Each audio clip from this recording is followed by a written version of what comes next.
In this Adobe Premiere Pro tutorial, we're going to learn how to add and animate basic shapes using the built-in shape tools. Shapes are useful when you want to create background panels, highlight boxes, color blocks, or simple motion graphics without using any other software. Let's start. Go to your toolbar, you'll see the shape tool there.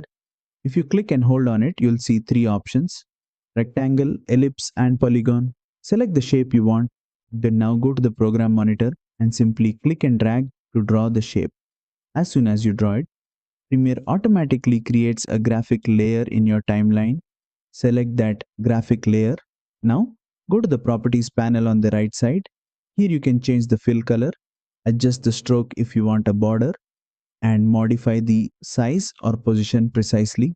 Now let's animate it. With the graphic layer selected, go to the transform section in the properties panel.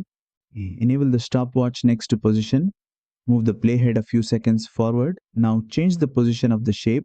When you play it back, you'll see the shape smoothly move from the first position to the second. You can do the same for scale, rotation, or opacity. Just enable the stopwatch, move the playhead, and change the values. That's how you create simple animated graphics directly inside Adobe Premiere. And that's it.